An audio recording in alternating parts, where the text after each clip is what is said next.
So guys, T V S ഞങ്ങളെ പറ്റിച്ചു. നല്ല വൃത്തിക്ക് നല്ല വെടുപ്പായിട്ട് ടി വി എസ് ഞങ്ങളെ പറ്റിച്ചു. എന്താണെന്നല്ലേ പറഞ്ഞുതരാം. അതിനായിട്ട് ഈ വീഡിയോ ഫുള്ള് കാണണം കേട്ടോ, എന്തൊക്കെയാണ് പറ്റിച്ചതെന്ന്. കാരണം ഇനി ഈ വണ്ടി എടുക്കാൻ പോകുന്നവരുണ്ടെങ്കിൽ എന്തായാലും ഈ വീഡിയോ കണ്ടിട്ട് ഈ വണ്ടി എടുക്കാൻ പോവാം. കാരണം ഞങ്ങളോ പെട്ടു. So guys, welcome to travel with Kannoppa. അപ്പോൾ ഇന്ന് നമ്മൾ നമ്മുടെ ഗിയർലെസ് സ്കൂട്ടി ആയിട്ടുള്ള ടി വി എസിൻ്റെ ജൂബീറ്ററിൻ്റെ ഒരു ഓൾ ഓവർ റിവ്യൂ എടുക്കാൻ വേണ്ടി ഇറങ്ങി കേട്ടോ. നമ്മളടുത്ത് കുറേ ആൾക്കാർ ചോദിച്ചു ഈ വണ്ടി എങ്ങനെയുണ്ട്. നമ്മൾ കുറച്ചായി യൂസ് ചെയ്യുന്നു. വണ്ടിയുടെ സെക്കൻഡ് സർവീസ് ഇപ്പോൾ ഓൾറെഡി കഴിഞ്ഞു. അപ്പോൾ സെക്കൻഡ് സർവീസ് കഴിഞ്ഞിട്ടുള്ള വണ്ടിയുടെ മൈലേജും കാര്യങ്ങളും, കാരണം ടി വി എസിൻ്റെ ഏറ്റവും കൂടുതൽ മൈലേജ് തരുന്ന വണ്ടി എന്ന് അവർ പറയുന്ന ഒരു വണ്ടി കൂടിയാണിത്.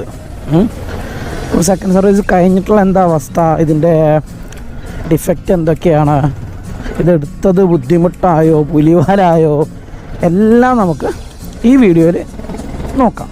ഓക്കെ, അപ്പോൾ നമ്മുടെ വണ്ടി നമ്മളിപ്പോൾ എടുത്തിട്ടൊരു 3-4 മാസം ആവാറായി. 4 മാസം കൊണ്ട് നമ്മുടെ വണ്ടി ഇപ്പോൾ ഒരു 6000-7000 കിലോമീറ്ററിൻ്റെ മേലേക്ക് നമ്മുടെ വണ്ടി ഓടിയിട്ടുണ്ട്. നമ്മൾ വണ്ടി വാങ്ങുമ്പോൾ ഇത് ഗ്രില്ലും കാര്യങ്ങളൊക്കെ ഇതിൻ്റെ കൂടെ അവർ ഓഫറിൽ ചെയ്ത് തന്നാണ്. ഫ്രണ്ടിലെ ഡിസ്ക്കാണ് വരുന്നത്. അതേപോലെ ഈ ജൂബീറ്ററിൻ്റെ ഈ 110 cc ഈ വണ്ടിയിൽ തന്നെ 3 ടൈപ്പ് ഓഫ് വരുന്നുണ്ട്. ഇപ്പോൾ നമ്മൾ എടുത്തിട്ടുള്ള വണ്ടി ഇതിൽ ടോപ്പ് എൻഡ് വണ്ടിയാണ്. അപ്പോൾ ഇതിലും അതിലും തമ്മിലുള്ള വ്യത്യാസം എന്തൊക്കെയാണെന്ന് വെച്ച് കഴിഞ്ഞാൽ, നമുക്കിതിൻ്റെ ഫുള്ളി മീറ്റർ വരുന്നത് ഫുള്ളി ഡിജിറ്റലാണ്. കണ്ടില്ലേ, ഇവിടെ ഇതിന് USB ചാർജിങ് പോർട്ട് വരുന്നുണ്ട്, ഫോൺ ചാർജ് ചെയ്യാനുള്ളത്. പിന്നെ ഈ ഫ്രണ്ട് റേഞ്ചിൽ വരുന്ന ഈ ഒരു ലൈറ്റ്, ഈ ഒരു ബീഡിങ് ലൈറ്റ് കണ്ടില്ലേ, ഇതാ ഈ ഒരു ബീഡിങ് ലൈറ്റ് ഇതിൻ്റെ ഫുൾ ഓപ്ഷൻ വണ്ടിയിൽ മാത്രമേ വരുന്നുള്ളൂ. മറ്റേതിന് പകരമായിട്ട് ജസ്റ്റ് ഒരു ഇൻഡിക്കേറ്ററും പിന്നെ ഈ ഇൻഡിക്കേറ്റർ മാത്രമേ വരുന്നുള്ളൂ. ഈ ഒരു ബീഡിങ് ലൈറ്റ് വരുന്നില്ല. അതേപോലെ നമ്മൾ നേരെ ഇതിൻ്റെ ബാക്കിലേക്ക് എടുത്തു കഴിഞ്ഞാൽ ബാക്കിലും ഇതേപോലെയുള്ള ബ്രേക്ക് ലൈറ്റും ഇൻഡിക്കേറ്റേഴ്സും പോലെയുള്ള ഈ ലൈറ്റ്സ് കാണാം. I will show you. Okay, നമുക്ക് 4 ഇൻഡിക്കേറ്റർ ഇട്ട് കാണിച്ചു തരാം. ഓക്കെ, കണ്ടില്ലേ, ഇതിലെ ഇൻഡിക്കേറ്ററും ബ്രേക്ക് ലൈറ്റും വരുന്നത് ഒരൊറ്റ സിംഗിൾ ബീഡിങ്ങിലാണ് നമുക്ക് ഇൻഡിക്കേറ്റേഴ്സും വരുന്നത്. ശ്രദ്ധിച്ചോ, ഉണ്ടോ? ഇത് നൈറ്റ് ഭയങ്കര ലുക്കാട്ടോ ഈ വണ്ടി കാണാൻ വേണ്ടിയിട്ട്. ഇതിന് പെട്രോൾ ടാങ്ക് വരുന്നത് ഫ്രണ്ടിലാണ്, ഉണ്ടോ? അപ്പോൾ എന്ന് പറഞ്ഞാൽ ചാവി ഓഫ് ചെയ്തിട്ട് പ്രസ് ചെയ്തിട്ട് അങ്ങോട്ട് തിരിച്ചാൽ കണ്ടില്ലേ പെട്രോൾ ടാങ്ക് ഓപ്പൺ ആവും. അതേപോലെ ഇതിൻ്റെ ബൂട്ട് സ്പേസ്, അതാണ് ഈ വണ്ടിയുടെ ഏറ്റവും കിടിലൻ ഫീച്ചർ. പെട്രോൾ ടാങ്ക് ഫ്രണ്ടിലായതുകൊണ്ട് തന്നെ ഇതിൻ്റെ ബൂട്ട് സൈസ് വളരെ മാസീവായിട്ടുള്ള ബൂട്ട് സ്പേസാണ്. കാണിച്ചാൽ ഇപ്പോൾ ഇതിൻ്റെ ബൂട്ട് സ്പേസിൽ എൻ്റെ റെയിൻകോട്ടും കാര്യങ്ങളൊക്കെ ഇരിക്കുന്നുണ്ട് കേട്ടോ. ഗോപ്രോൻ്റെ കവറ് കാര്യങ്ങൾ കണ്ടില്ലേ. നമുക്ക് 2 ഹെൽമെറ്റ് ഇതിനായിട്ട് പുഷ് ചെയ്യാം. ചെറുത് കേട്ടോ, വലിയ ഫുൾ ഫേസ് ഹെൽമെറ്റ് വയ്ക്കാനൊന്നും പറ്റില്ല. എന്നാൽ പോലും നമുക്ക് ഇത്രയും വലിയൊരു ബൂട്ട് സ്പേസാണ് ഈ വണ്ടറുള്ളിൽ വരുന്നത്. എനിക്ക് തോന്നുന്നു ടി വി എസിൻ്റെ ഈ മോഡലിൽ മാത്രമാണ് ഇത്രയും വലിയൊരു ബൂട്ട് സ്പേസ് വരുന്നത് കേട്ടോ. കണ്ടില്ലേ, ബാക്കിയുള്ളതൊക്കെ പെട്രോൾ ടാങ്ക് ഇതിൽ വരുമ്പോൾ ബൂട്ട് സ്പേസ് ചെറുതായി ചുരുങ്ങുന്നുണ്ട്. ഇതാണ് ഇതിൻ്റെ മെയിൻ. ബൂട്ട് സ്പേസ് കുറച്ച് അധികം നോക്കുന്ന ആൾക്കാരുണ്ട് എന്നുണ്ടെങ്കിൽ ഈ വണ്ടി അവർക്ക് കുറച്ചും കൂടി ആപ്റ്റ് ആയിരിക്കും. ഞാൻ ഓൾറെഡി ഈ വണ്ടി സർവീസ് സെൻ്ററിൽ കാണിച്ച് ഇത് കംപ്ലൈൻറ്റ് ചെയ്തിരുന്നു. എന്നിട്ടും അവരിതുവരെ റെഡിയാക്കി തരാത്ത പ്രധാന പ്രശ്നം. ഓക്കെ, നമ്മൾ ഈ ഫ്രണ്ട് വീലിൽ ഞാൻ പറഞ്ഞ അവർ വെച്ചെന്നാണ്. ഇതിൻ്റെ നെട്ടുണ്ടോ തുരുമ്പേറി, ഇവിടെ ഉണ്ടോ താഴെ സെക്കൻഡ് സർവീസിന് ഞാൻ പറഞ്ഞിട്ടുണ്ടായിരുന്ന ദിവസം കേട്ടോ. ഈ 2 സംഭവം വളരെ മോശം ലോക്കൽ മെറ്റീരിയലേ ഉണ്ടല്ലേ ഇവിടെയൊക്കെ. അതേപോലെ ഈ സാധനത്തിൻ്റെ ഇളക്കം കുറച്ച് സ്പീഡിൽ പോയി തുടങ്ങിക്കഴിഞ്ഞാൽ ഈ കിറ്റ് ഭയങ്കരമായിട്ട് വൈബ്രേറ്റ് ചെയ്യാൻ തുടങ്ങും. ഭയങ്കര വൈബ്രേഷൻ എന്ന് പറഞ്ഞാൽ ഒടുക്കത്തെ വൈബ്രേഷൻ. നമ്മൾ വിചാരിക്കില്ല, നമ്മളൊരു പഴയ ഒരു ആക്റ്റീവയിലൊക്കെ പോകുന്ന പോലെ തോന്നും. അമ്മാതിരി സൗണ്ട് ഫ്രണ്ടിൽ നിങ്ങൾ എന്നിട്ട് അടിച്ചു തുടങ്ങും. അത് ഇതിൻ്റെ മെയിൻ ഒരു ഡീബൈറ്റാണ്. ഈ വണ്ടി കൊടുത്തപ്പോൾ അവർ കുഴപ്പമൊന്നുമില്ല, നെറ്റ് ലൂസ് ആയതായിരിക്കും, ടൈറ്റ് ചെയ്ത് തരാമെന്നൊക്കെ പറഞ്ഞിട്ട് ഇവർ ഈ സാധനം ടൈറ്റ് ചെയ്ത് തന്നിരുന്നു. പക്ഷേ 2 ദിവസം ഓടിയപ്പോഴേക്കും പഴയ പോലെ തന്നെ ഒരു കാര്യമില്ല. അപ്പോൾ ഇതിൽ റിയൽ ടൈം എക്കണോമി കാണിക്കുന്നുണ്ടോ എന്നറിയില്ല കേട്ടോ. നമുക്ക് ഇനി ഇതിന് ഫോണ് കണക്ട് ചെയ്യാൻ സാധിക്കും. നമ്മുടെ ആൻഡ്രോയിഡ് സ്മാർട്ട് ഫോണ് നമുക്ക് ഇതുമായിട്ട് കണക്ട് ചെയ്യാം. അതിന് ടി വി എസിൻ്റെ ആപ്പ് വരുന്നുണ്ട്. ടി വി എസ് കണക്റ്റ് എന്നാണ് ആപ്പ് വരുന്നത്. ഈ ആപ്പ് ഇൻസ്റ്റാൾ ചെയ്ത് ഓണാക്കി കഴിഞ്ഞാൽ ഇതിൻ്റെ എത്ര കിലോമീറ്റർ വണ്ടി ഓടി എന്നുള്ളത് ഇവിടെ കാണുന്നുണ്ടാവും. 7,000 കിലോമീറ്റേഴ്സ്. ഏവറേജ് മൈലേജ് നമുക്ക് ആപ്പ് ത്രൂ കാണിക്കുന്നത് 50 കേട്ടോ. ചെറിയൊരു കാറ്റഗറി ഉണ്ടാവും. 50 ഏവറേജ് മൈലേജ് നമുക്കിത് കാണിക്കുന്നത്. ഇതിലിപ്പോൾ വണ്ടിയുടെ ഒരുവിധം എല്ലാ ഡീറ്റെയിൽസും കാണാം. നമുക്കിതിൽ ഇനിയിപ്പോൾ നമുക്ക് ഇവിടുന്ന് നാവിഗേറ്റ് ചെയ്യണമെന്ന് വിചാരിക്കുക വേറൊരു സ്ഥലത്തേക്ക്. ഇപ്പോൾ ഫേവറേറ്റ് ഇതിലിടണം കിടാം. അല്ലാന്നുണ്ടെങ്കിൽ നമുക്ക് വേറൊരു ലൊക്കേഷൻ ഇട്ടിട്ട് നാവിഗേഷൻ കൊടുത്തു കഴിഞ്ഞാൽ നമ്മുടെ ഡിസ്പ്ലേയിൽ നാവിഗേഷൻ ഓണാവും. നമ്മൾ ലെഫ്റ്റ് റൈറ്റ് അത്രയൊക്കെ കാണിക്കുള്ളൂ. നോർമലായിട്ടുള്ളൊരു നാവിഗേഷൻ നമ്മൾ മഴയില്ലാന്നുള്ളൊരു സിറ്റുവേഷൻ വരുന്ന ആവശ്യത്തിലാണെങ്കിൽ നമുക്ക് ഇതിൻ്റെ ഡിസ്പ്ലേയിൽ നമുക്ക് പോകുന്ന ലൊക്കേഷൻ നമുക്ക് നാവിഗേറ്റ് ചെയ്യാൻ പറ്റും. ഓക്കെ ഉണ്ടല്ലേ? വണ്ടി ഫുൾ ത്രോട്ടിൽ കൊടുത്താൽ വണ്ടി പവറിലേക്ക് ഓണാവും. അത്രയും 110 cc എന്ന് പറയുമ്പോൾ അത്രയും പവറില്ലാന്ന് എനിക്ക് തോന്നലുണ്ട്. ചിലപ്പോൾ ഒറ്റയ്ക്ക് പോകുമ്പോൾ കുഴപ്പമില്ല. നമ്മൾ ഡബിൾസൊക്കെ ബാക്കിൽ ഒരാളെ വെച്ച് പോകുമ്പോൾ നമ്മളൊരു കയറ്റൊക്കെ വരുമ്പോൾ വണ്ടി അമ്മാതിരി ഫുൾ പവറിൽ കൊടുത്താൽ മാത്രമേ വണ്ടി ഇത് കിട്ടുന്നുള്ളൂ, കയറിപ്പോകുന്നുള്ളൂ. ഇത് ഭയങ്കരമായിട്ടൊരു ഡിമെറിറ്റായിട്ട് കാണുന്നുണ്ട്. മൈലേജ് എന്ന് പറയുന്ന ഒരു പ്രിഫറൻസ് നോക്കുമ്പോൾ എന്നാലും കുറച്ചും കൂടി ഇവർക്ക് പവർ ആഡ് ചെയ്യായിരുന്നു. ഓൾറെഡി ഇപ്പോൾ ഒരു സ്കൂട്ടി എന്ന് പറയുമ്പോൾ 45 മൈലേജ് കിട്ടുന്ന ഒരു സ്കൂട്ടിക്ക് നല്ലൊരു പവറുള്ള വണ്ടിയായിരിക്കും. അതായത് ഇപ്പോൾ ഇവരുടെ ഇൻടോർക്ക് ഉണ്ട്. ഇൻടോർക്കിന് എൻ്റെ ഒരു ഫ്രണ്ട് യൂസ് ചെയ്യുന്നൊരു 40 മേലെ എന്തായാലും മൈലേജ് കിട്ടും, 40-45 ഉള്ളിൽ.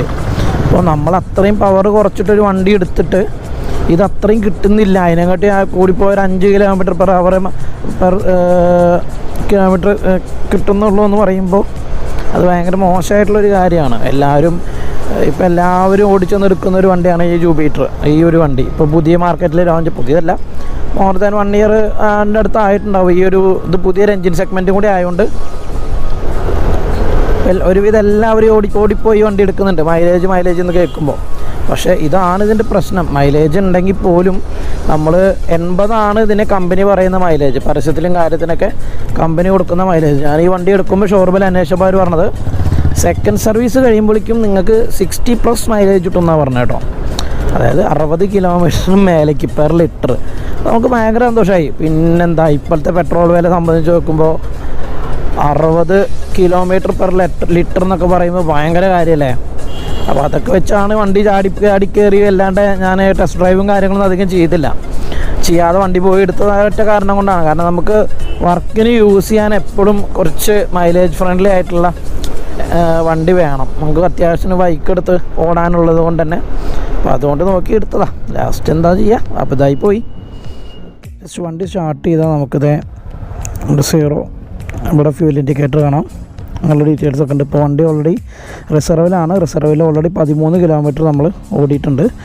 ഇവിടെ നോർമൽ റിയൽ ടൈം എന്ന് പറഞ്ഞിട്ട് എക്കണോമി കാണിക്കും, എത്ര കിലോമീറ്ററിന് ഈ വണ്ടി മൈലേജ് കിട്ടുന്നുണ്ട് എന്നുള്ളത്. അതൊക്കെ ഒരുവിധം ഫേക്കാണ് കേട്ടോ, ഒന്നും വിശ്വസിക്കേണ്ട.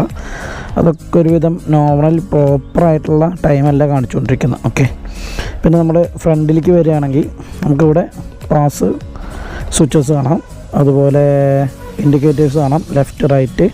ഇത് നമുക്ക് 4 ഇൻഡിക്കേറ്റേഴ്സും ഇതിൻ്റെ കൂടെ വരുന്നുണ്ട് കേട്ടോ.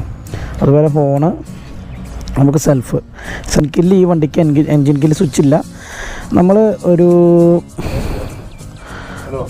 ട്രാഫിക്കിൽ നിൽക്കുകയാണെങ്കിൽ ഓട്ടോമാറ്റിക്കായിട്ട് ടേൺ ഓഫ് ആവുന്ന എൻജിനാണ് ഇതിന് കൊടുത്തിട്ടുള്ളത്. ജസ്റ്റ് നോർമലി കുറച്ച് നേരം വണ്ടി ഓണാക്കിയിട്ടാൽ ഓട്ടോമാറ്റിക്കായിട്ട് ഇത് ഓണാക്കി എടുക്കുകയാണെങ്കിൽ ഈ വണ്ടി ഓട്ടോമാറ്റിക്കായിട്ട് ടേൺ ഓഫ് ആവും. ഓക്കെ, വിത്തിൻ സെക്കൻഡ്സ് ഈ വണ്ടി ഓട്ടോമാറ്റിക്കായിട്ട് ഓഫ് ആവട്ടെ. നോക്കിക്കോ, ഓഫായി. കണ്ടില്ലേ, വണ്ടി എൻജിൻ ഓഫായി. ഇവിടെ ഒരു ഏടെ ബട്ടൺ ബ്ലിങ്ക് ചെയ്യുന്നുണ്ടാവും, ബ്ലിങ്ക് ചെയ്ത് നിന്നു. ഓക്കെ, വിത്തിൻ സെക്കൻഡ്സ് വണ്ടി ഓഫായി. ഇത് നമുക്ക് ട്രാഫിക്കിലൊക്കെ നിൽക്കുമ്പോഴാണ് ഏറ്റവും കൂടുതൽ വെറുതെ പെട്രോൾ ഓവർ യൂസ് ചെയ്യേണ്ട ഒരു ആവശ്യമില്ലല്ലോ എന്നുള്ളതുകൊണ്ട് ഇതിന് യൂസേജ് വരും. പിന്നെ നമുക്ക് ഈ വണ്ടി സ്റ്റാർട്ട് ചെയ്യുന്നുണ്ടെങ്കിൽ സെൽഫ് അടിക്കേണ്ട ആവശ്യമില്ല. ജസ്റ്റ് ഇതിൻ്റെ ഒരു ബ്രേക്ക് പിടിക്കുക, ആക്സിലേറ്റർ ജസ്റ്റ് ഒന്ന് ട്വിസ്റ്റ് ചെയ്ത് കൊടുത്താൽ വണ്ടി ടേൺ ഓൺ ആയി. പിന്നെ എന്ന് പറഞ്ഞത് ഇതിൻ്റെ സെൽഫിന് മറ്റേ പഴയ വണ്ടിയുടെ പോലെ സെൽഫ് അടിക്കുമ്പോൾ മറ്റേ മാരക സൗണ്ടൊന്നുമില്ല. കീ ഓഫ് ചെയ്തു, വണ്ടി എപ്പോഴും ഓണായി. മീറ്റർ ഓണായതിനു ശേഷം മാത്രം വണ്ടി സ്റ്റാർട്ട് ചെയ്യുക. ജസ്റ്റ് ഇത് പ്രസ് ചെയ്താൽ വണ്ടി സ്റ്റാർട്ടായി. വണ്ടിക്ക് ഒരു നോയ്സും ഇല്ല. വണ്ടി ഈ കാര്യത്തിലൊക്കെ വണ്ടി നൈസാണ്. ഇത്രയും സ്പേസ് ഉണ്ട്. ഇവിടെ ഒരു പാടുണ്ടോ, കാണുന്നുണ്ടോ? ഞാൻ ഗ്യാസും കുറ്റി കയറ്റി വെച്ചതാണ്. ഗ്യാസും കുറ്റി വെക്കാൻ പറ്റുമോ വെച്ചാൽ വെക്കാൻ പറ്റും, പക്ഷെ കുറച്ച് സീനാണ്. കണ്ടില്ല ഇവിടെയൊക്കെ ഇങ്ങനെ ചെറിയ സ്ക്രാച്ചൊക്കെ പോലെ കറക്റ്റ് ടൈറ്റിലിരിക്കും. അപ്പോൾ അങ്ങനെ ഒരു ആവശ്യം ഉണ്ടെന്നുണ്ടെങ്കിൽ, അങ്ങനെ യൂസ് ചെയ്യണമെന്നുണ്ടെന്നുണ്ടെങ്കിൽ ഇവിടെ ഒരു ചാക്കോ അങ്ങനെ എന്തെങ്കിലും ഇടുക. അതിനുശേഷം വണ്ടിയിൽ ഗ്യാസും കുറ്റി വെക്കുക. ഓക്കെ, തീരെ എന്ന് പറഞ്ഞാൽ തീരെ പോരില്ല, ഒരു ഫാമിലിക്കൊക്കെ യൂസ് ചെയ്യാം. ഓക്കെ, അതായത് ഇപ്പോൾ ഒരു ലേഡി, ഇപ്പോൾ ലേഡീസ് ഓപ്ഷനാണ് ഗിയർലെസ്. എന്നാലും ഇപ്പോൾ എല്ലാവരും ജെൻസ് യൂസ് ചെയ്യുന്നുണ്ടെങ്കിലും ഒരു ലേഡി, ഒരു മിനിമം ഒരു 40-50 പോകുന്ന ഒരു ലേഡി ആണെങ്കിൽ ഓക്കെ, വല്ലാണ്ട് പിടയ്ക്കണ്ട, വർക്കിന് പോവുക തിരിച്ചു വരിക, ആ ഒരു റേഞ്ചിലാണെങ്കിൽ ഈ വണ്ടി ഓക്കെയാണ്. അവർക്ക് പെർഫെക്റ്റ് മാച്ചായിട്ടുള്ളൊരു വണ്ടിയാണത്. പ്രധാനപ്പെട്ടൊരു കാര്യം കേട്ടോ, ഈ വണ്ടിക്ക് സൈഡ് സ്റ്റാൻഡ് സെൻസർ ഉണ്ട്. നമുക്കിപ്പോൾ വണ്ടി ഓക്കെ സ്റ്റാർട്ടായില്ലേ, ഇതിൻ്റെ സൈഡ് സ്റ്റാൻഡ് ഇട്ടാൽ ഈ വണ്ടി ഓട്ടോമാറ്റിക്കായിട്ട് ടേൺ ഓഫ് ആവും. അപ്പോൾ നമ്മുടെ ഈ വണ്ടിയുടെ ഡീറ്റെയിൽസ് നമ്മൾക്ക് മനസ്സിലായതും, നമ്മൾ ഇത്ര ദിവസം വണ്ടി കൊണ്ടുനടന്നപ്പോൾ നമുക്ക് മനസ്സിലായ കാര്യങ്ങൾ ഇത്രയൊക്കെ തന്നെയാണുള്ളത്. അപ്പോൾ നിങ്ങൾ ടി വി എസിൻ്റെ ജൂബീറ്ററിൻ്റെ ഒരു 110 cc വരുന്ന ഈ വണ്ടി എടുക്കാൻ താല്പര്യമുള്ളവരാണെങ്കിൽ എന്തായാലും ഈ വീഡിയോ കാണാം. പിന്നെ എന്ന് പറഞ്ഞാൽ നമുക്കൊരു വണ്ടി ഇഷ്ടപ്പെട്ടാൽ ഒരാളെ എന്ത് നെഗറ്റീവ് കൊണ്ടും കാര്യമില്ല, അയാൾ ആ വണ്ടി എടുക്കും. അപ്പോൾ വീഡിയോ എല്ലാവർക്കും ഇഷ്ടപ്പെട്ടു എന്ന് വിചാരിക്കുന്നു. വണ്ടി എടുക്കാൻ പോകുന്നവർക്ക് ഹെൽപ്ഫുള്ളായി എന്നും കരുതുന്നുണ്ട്. അപ്പോൾ ഓക്കെ, വീണ്ടും ഒരു കിടിലൻ വീഡിയോ ആയിട്ട് വീണ്ടും വരുന്നതായിരിക്കും. Till then good bye.